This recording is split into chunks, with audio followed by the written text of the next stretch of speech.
உறுப்பினர் அமருங்க. நான் நிக்கிறேன், தயவு செய்து உட்காருங்க எல்லாரும். மற்ற உறுப்பினர் அமருங்க, எல்லாரும் அமருங்க. புரட்சி தலைவி அமருங்க.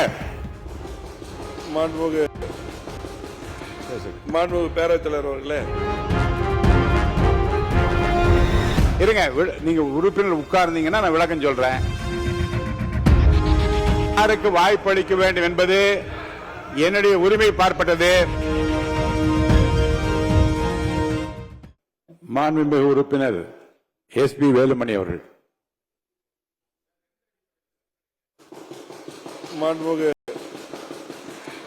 மாண்புமிகு பேரவைத் தலைவர் அவர்களே, அதிமுக சட்டமன்ற உறுப்பினர்களுக்கு வாக்களித்த மக்களுக்கு நன்றியை தெரிவித்துக் கொண்டு என்னுடைய அதே போல மாண்புமிகு உறுப்பினர் உட்காருங்க.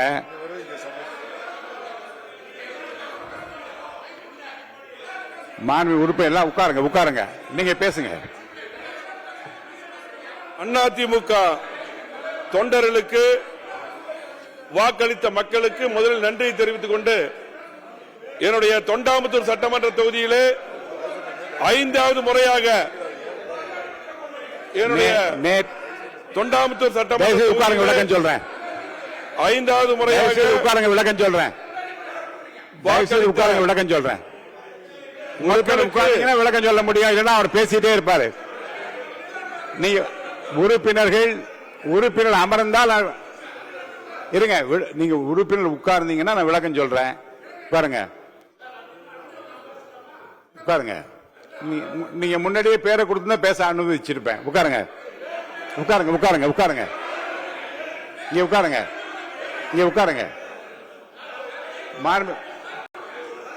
உட்காருங்க.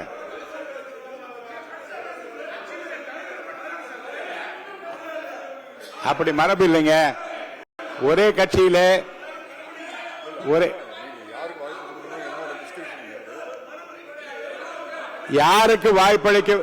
யாருக்கு வாய்ப்பளிக்க வேண்டும் என்பது என்னுடைய உரிமை பார்ப்பட்டது. தயவுசெய்து அதில் யாரும் குறுக்கிட வேண்டாம். நேற்று பேரவைத் தலைவர் துணைத் தலைவர் தேர்தல் நடந்த போது பாராட்டி பேசியவர்களிலே அவர் இருந்தார்.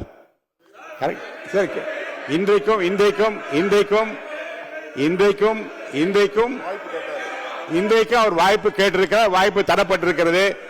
இப்போ உங்கள் கட்சியின் சார்பில் இருங்க. உங்கள் கட்சியின் சார்பிலே உட்காருங்க. தயவுசெய்து உட்கார்ந்தீங்கன்னா நான் விளக்கமா சொல்ல முடியும். உட்காருங்க. நீங்க தான் பேசிட்டீங்க. முதல்ல உட்காருங்க. நீங்க முதல்ல உட்காருங்க. நீங்க உட்காருங்க. தயவுசெய்து உட்காருங்க. நீங்க தான் நான் பேச முடியாது இல்லையா? உட்காருங்க. தயவுசெய்து உட்காருங்க. நான் சொல்றேன். நீங்கள் பேசுகிற போது உங்கள் கட்சியின் சார்பிலே கொஞ்சம் அமைதியா இருங்க. உங்கள் கட்சியின் சார்பிலே தேர்தலில் எவ்வளவு இடங்கள் கிடைத்தது, எவ்வளவு வாக்குகள் கிடைத்தது, எத்தனை சதவீதம் கிடைத்தது, எத்தனை பேர் உறுப்பினராக இருக்கின்றார்கள், எல்லோரும் ஒரு அணியில் இருக்கிறோம் என்றெல்லாம் பேசினீர்கள். இப்போது உங்கள் கட்சியின் சார்பில் ஒரு உறுப்பினர் பேச விருப்பம் தெரிவிக்கிற போது அவர் அனுமதிக்கிற உரிமை எனக்கு இருக்கிறது. அவர் அனுமதித்திருக்கிறேன். அதை நீங்கள் சொல்லுவது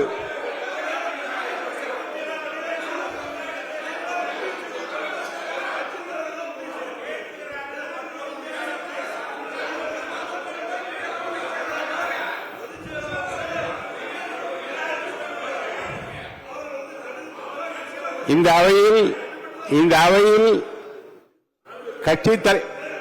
ஒவ்வொரு கட்சியினுடைய தலைவர்கள் எடுக்கிற முடிவு அல்ல. அவைத் தலைவர் என்கின்ற முறையில் நான் எடுக்கிற முடிவுதான் இறுதியானது. நான் யாரை வேண்டுமோ அனுமதிக்கலாம். அவர் அனுமதித்தது அவர் தான் பேசுவார். திரு வேலுமணி அவர்கள் நீங்க பேச ஆரம்பிக்கலாம். வேலுமணி அவர்கள் நீங்க பேசுங்க.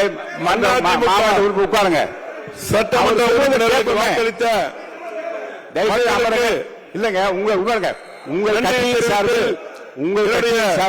தொண்டாமுத்தூர் சட்டமன்ற தொகுதியில் 5வது முறையாக என்னை தேர்ந்தெடுத்த மக்களுக்கு நன்றி தெரிவித்துக் கொண்டு மக்கள் தீர்ப்பு, மகேசன் தீர்ப்பு மக்களின் உணர்வுகளுக்கு மக்களின் எண்ணங்களுக்கு மதிப்பளித்து தான் நம்முடைய முதலமைச்சர் தலைமையிலே அமைந்துள்ள அரசுக்கு மாண்புமிகு இப்ப நான் கேட்கிறேங்க, உங்கள் கட்சி, நான் அவைத்தர் முறையில் ஒரு கேள்வி உங்க மேல வைக்கிறேன். உங்கள் கட்சியின் சார்பில் அவர் தேர்ந்தெடுக்கப்பட்ட ஒரு உறுப்பினரை பேச முடியாது, அனுமதிக்காது சொல்வது என்ன நியாயம்? அது உங்கள் கட்சி உங்களுக்காக வந்திருக்கிறார், அனுமதிப்பது என்னுடைய விருப்பம். அவர் பேசுவதை நீங்களும் கேட்க வேண்டும், இந்த நாடும் கேட்க வேண்டும், இந்த அவையும் கேட்க வேண்டும். பேச அனுமதிக்கிறேன். திரு வேலுமணி பேசுங்க. மக்களின் உணர்வுகளையும் மக்கள் எண்ணங்களை மதித்து முதலமைச்சர் தலைமையில் அமைந்துள்ள அரசுக்கு மாண்புமிகு முதலமைச்சர் கொண்டு வந்த நம்பிக்கை தீர்மானத்திற்கு அனைத்து இந்திய அண்ணா திராவிட முன்னேற்ற கழகம் ஆதரவு. உட்காருங்க எல்லாரும், அமருங்க. நான் நிக்கிறேன், தயவுசெய்து உட்காருங்க எல்லாரும். மற்ற உறுப்பினர் அமருங்க, எல்லாரும் அமருங்க. மாண்புமிகு புரட்சி தலைவி அமருங்க. அம்மா அவர்கள் மக்கள் நல திட்டங்களை செயல்படுத்தினார்கள். மாண்புமிகு அம்மா அரசின் கொண்டு வந்த திட்டங்களை மாண்புமிகு முதலமைச்சர் அவர்கள் செயல்படுத்த வேண்டும். அம்மா அவர்கள் கொண்டு வந்த 100 யூனிட் இலவச மின்சாரத்தை 200 யூனிட்டாக கொண்டு வந்த முதலமைச்சருக்கு நன்றி. அதே போல் பல்வேறு திட்டங்களை அம்மா அவர்கள் கொண்டு வந்தார்கள். ஆகவே கண்டிப்பாக நிறைவேற்ற வேண்டும். இன்றைக்கு மக்கள் தீர்ப்பளித்து இன்றைக்கு முதலமைச்சருக்கு வாக்களித்துள்ளார்கள். அதற்கு நாங்கள் ஆதரவு அளிக்கிறோம் அதிமுக சார்பாக. அதே போல நாங்கள் யாரும் பதவிக்கு ஆசைப்படுவது கிடையாது, பதவிக்காக ஆசைப்பட்டு கிடையாது. மக்கள் தீர்ப்பை மதித்து மக்கள் முதலமைச்சராக வர வேண்டும் என்று எனக்கு ஆதரவு அளித்தார்கள். 54 ஆண்டுகள் பொன்விழா கண்ட கட்சி அதிமுக. 31வது ஆளுங்கட்சியா இருந்திருக்கிறோம். திமுக எதிர்த்து தான் நாங்க அரசியல் பண்ணிருக்கிறோம். அந்த அடிப்படையில் இன்னைக்கு பாத்தீங்கன்னா முதலமைச்சருக்கு இன்றைக்கு மக்கள் வாய்ப்பளித்திருக்காங்க, ஆதரவு அளித்திருக்காங்க. பெரும்பான்மையா ஆதரவு அளித்து நாங்கள் மதிப்பளித்து இன்றைக்கு அதிமுக அவர்கள் முதலமைச்சர் கொண்ட தீர்மானத்தை ஆதரவளித்து அமர்கிறேன். நன்றி, வணக்கம். அடுத்தது யாரு?